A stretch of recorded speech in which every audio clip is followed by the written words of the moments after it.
नमस्ते। आज म यहाँहरु समक्ष नेपाली भाषाको उत्पत्ति सम्बन्धी विषयवस्तु प्रस्तुत गर्दैछु।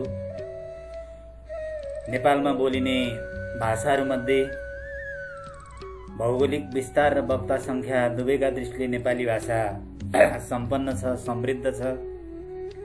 यो भाषाको उत्पत्ति कुन भाषा परिवारबाट भएको हो, वर्तमानमा यसको स्वरूप कस्तो छ भन्ने विषयमा केन्द्रित भएर म यो सामग्री बौद्धिक पाठकहरू, विश्वविद्यालयका विद्यार्थीहरू समक्ष प्रस्तुत गर्दैछु। यहाँहरूले सुरुदेखि अन्तिमसम्म यो भिडियो हेरिदिनु हुनेछ, सुनिदिनु हुनेछ र प्रतिक्रिया समेत जनाइदिनु हुनेछ। नेपाली भाषा संसारमा बोलिने विभिन्न भाषा परिवारहरूमध्ये भारपेली परिवारभित्रको भाषा मानिन्छ। संसारमा बोलिने करिब 4000 भाषाहरूलाई विभिन्न भाषा परिवारमा वर्गीकरण गर्ने चलन रहेको छ। विशेषतः 10 परिवारमा संसारका भाषाहरूलाई विद्वानहरूले वर्गीकरण गरेको पाइन्छ। अफ्रिकाली भाषा परिवार, द्रविडी भाषा परिवार, मलय पोलिनेसियाली भाषा परिवार, ककेसियाली भाषा परिवार, आग्नेली भाषा परिवार, जापानी कोरियाली भाषा परिवार, युराल अल्ट्रायली भाषा परिवार, अमेरिकाली भाषा परिवार, चिनिया तिब्बती भाषा परिवार र भारपेली भाषा परिवार। यी विभिन्न भाषा परिवारहरूमध्ये नेपाली भाषाको सम्बन्ध, पुर्खौली सम्बन्ध भारपेली परिवारसँग गाँसिएको छ। भारपेली परिवार सम्पूर्ण भाषा परिवारहरूमध्येको समृद्ध छ। यसको भौगोलिक विस्तार हेर्ने भनेदेखि विश्वका अन्य भाषा परिवारहरूभन्दा यसको क्षेत्र विस्तृत देखिन्छ। यो भारतीय उपमहाद्वीप, युरोप, वर्तमानमा त अमेरिकासम्म पनि यसको विस्तार भएको देखिन्छ। विश्वका सबै भाषा परिवारहरूमध्ये सबैभन्दा बढी वक्ता संख्याले भारपेली परिवारका भाषाहरू बोल्ने गर्दछन्। एक किसिमले भन्ने हो भने यसको विस्तार अहिले संसारभरि नै फैलिएको छ। यस परिवारका भाषाहरू आफैमा समृद्ध भएका छन्। यिनीहरूको साहित्यिक परम्परा लामो छ।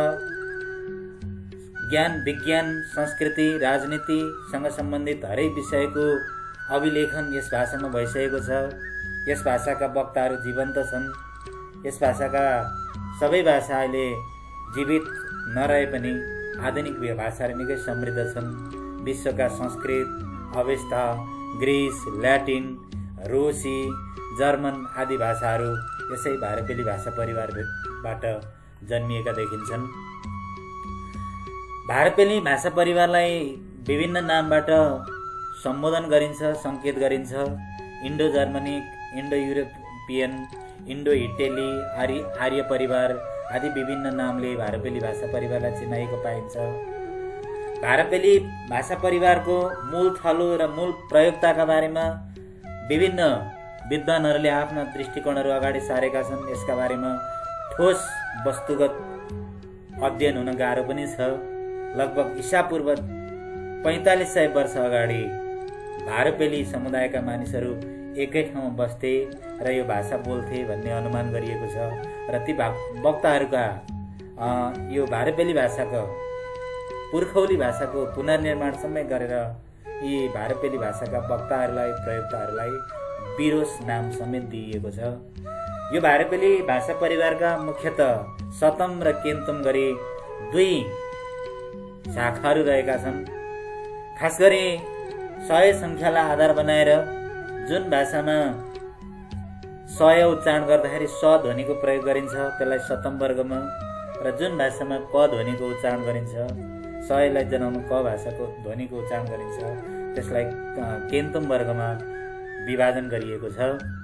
र नेपाली भाषाका सन्दर्भमा हेर्ने हो भने नेपाली भाषामा शब्दका सुरुमा 100 शब्द जनाउने शब्दका सुरुमा स ध्वनि आउने हुनाले यसलाई सतम वर्गको भाषा मानिएको छ।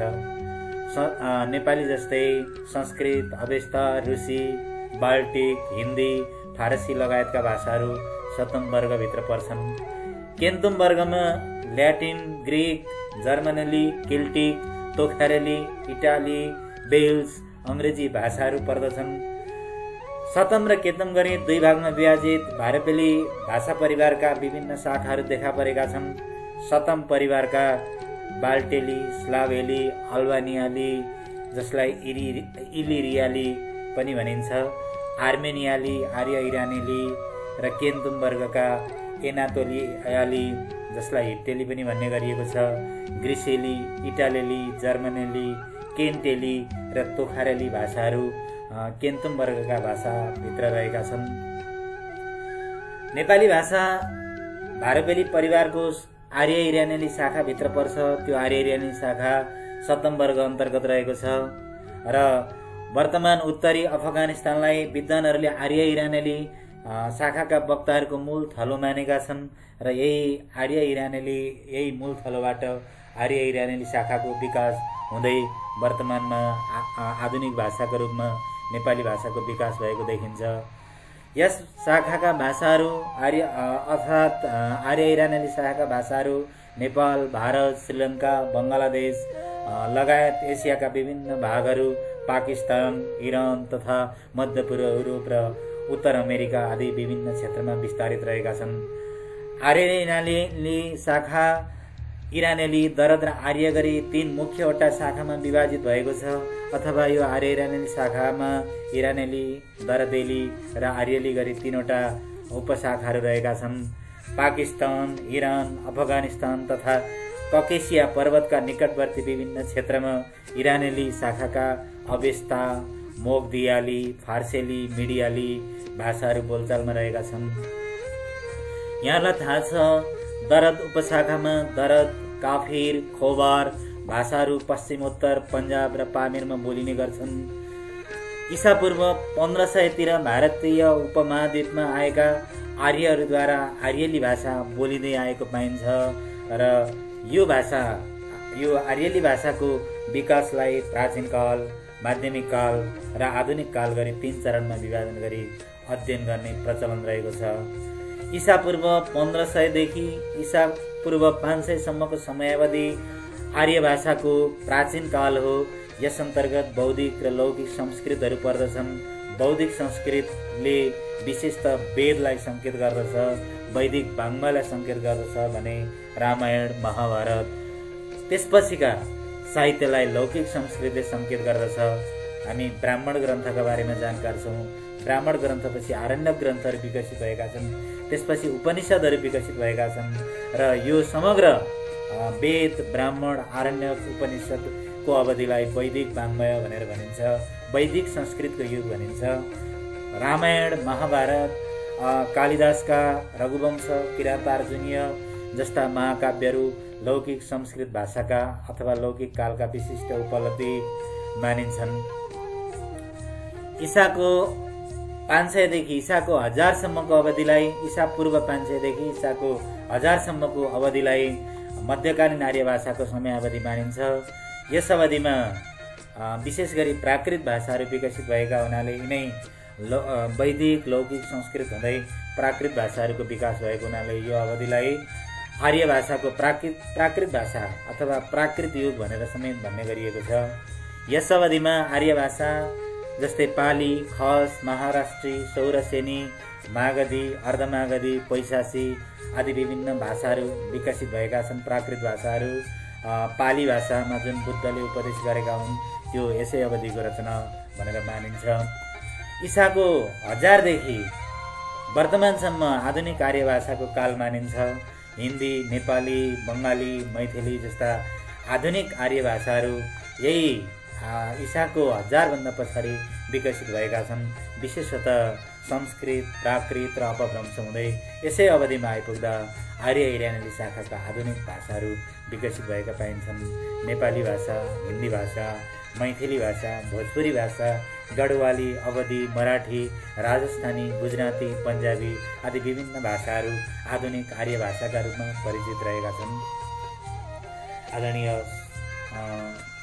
बौद्धिक विद्वान महानुभावहरू, अब हामीले सरसर्ती के बुझ्यौँ भने नेपाली भाषा भारपेली भाषा परिवारको सतम वर्गको आर्य इरानेली शाखाको संस्कृत, प्राकृत हुँदै विक्रमको 1000 भन्दा पछाडि आधुनिक भाषाका रूपमा विकसित भएको भाषाका रूपमा नेपाली भाषा रहेको कुरा हामीले बुझिसकेका छौँ र यसको खास विकास कसरी भएको छ भन्ने कुरामा म अब अगाडि श्रृङ्खला जोड्न चाहन्छु।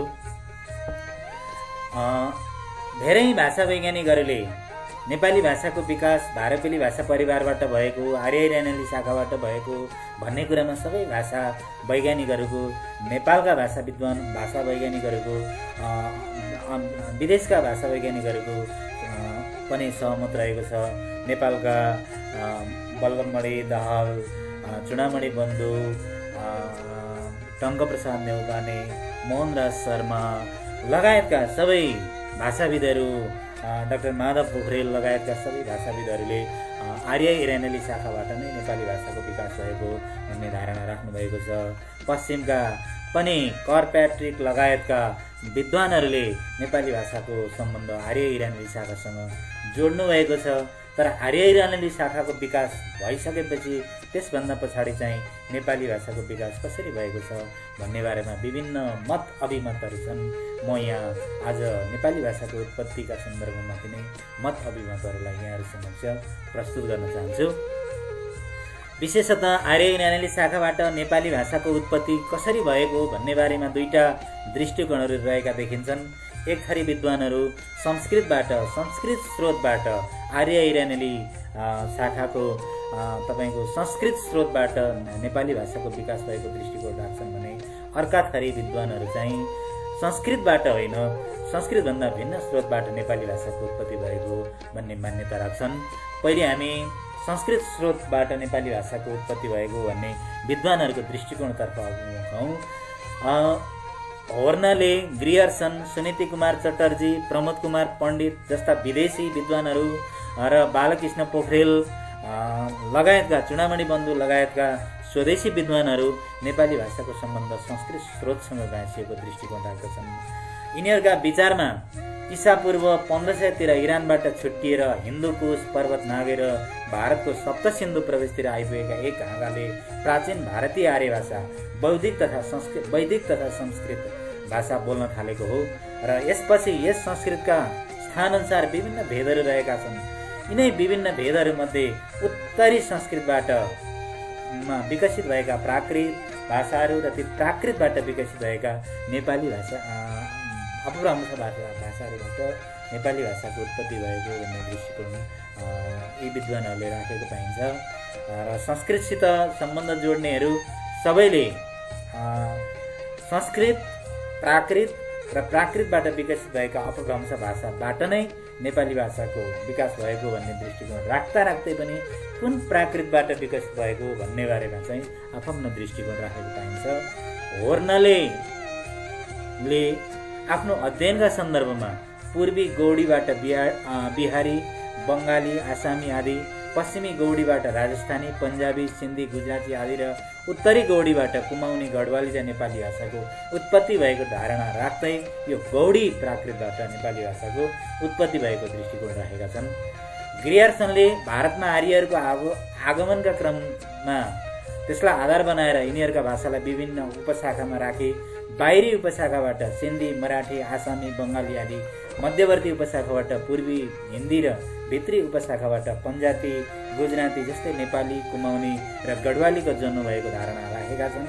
यो ग्रियर्सनको दृष्टिकोण हो। सुनीति कुमार चटर्जी उदिच्य वा उत्तरी भेगबाट पूर्वी पन्जाबी र सिन्धी तथा उदिच्य खस भेदबाट गढवाली, कुमाउनी र नेपाली भाषाको उत्पत्ति भएको दृष्टिकोण राख्छन्। उनका अनुसार उदिच्य खस भेदबाट नेपाली भाषाको उत्पत्ति भएको हो। प्रमोद कुमार पण्डित प्राक भारतेलीबाट प्राक दक्षिणी पश्चिमी हुँदै सिन्धीबाट पहाडी भाषाका रूपमा नेपाली, गढवाली र कुमाउनीको जन्म भएको दृष्टिकोण राख्छन्। सूर्य विक्रम गेवालीको दृष्टिकोण हेर्ने भने संस्कृतको सौरसेनी अपभ्रंशबाट नेपाली भाषाको उत्पत्ति भएको पाइन्छ।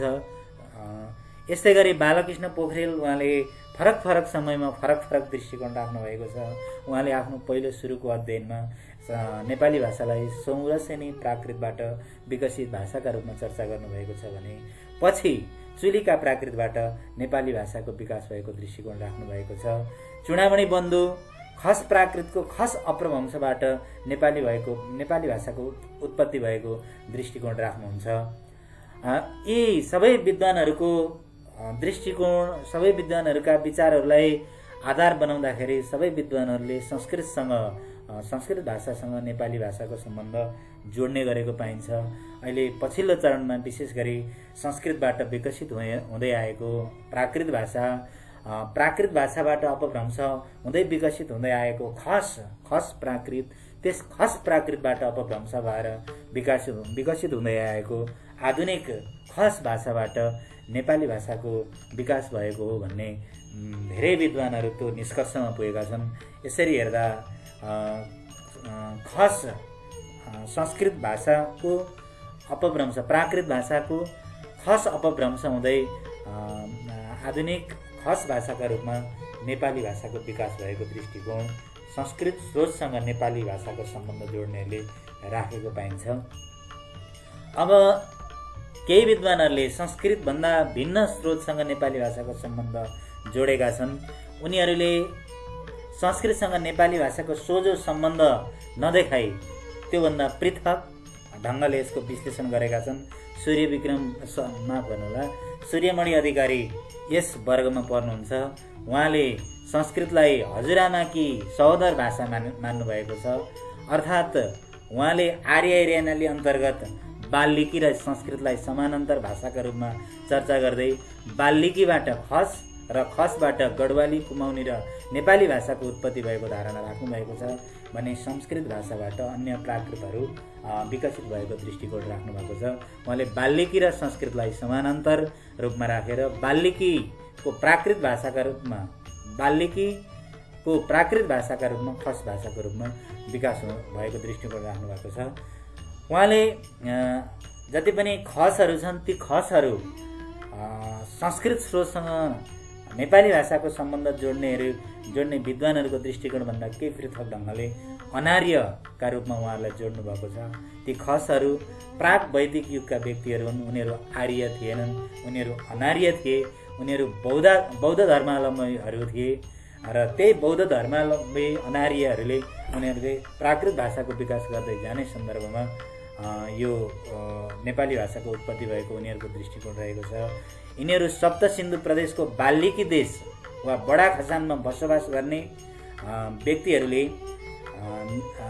प्रयोग गरेको खस भाषासँग नेपाली भाषाको सम्बन्ध जोड्छन्। अहिले कर्णाली प्रदेशमा जुन खस भाषा बोलिन्छ त्यसलाई चाहिँ सानो खसान भनेर भनिन्छ। यो नेपाली भाषा बडा खसानबाट विकसित भनेको एउटै देखिन्छ। त्यही एउटै भएकाले र खसहरू बाहुनहरूसँग मिसिएकाले तथा खसहरूमा हिन्दू कर्मकाण्डको प्रभाव बढ्दै गएकाले सिन्जालीमा संस्कृत भाषाको प्रभाव बढ्दै गएको कुरा अघि पनि मैले जोडेँ।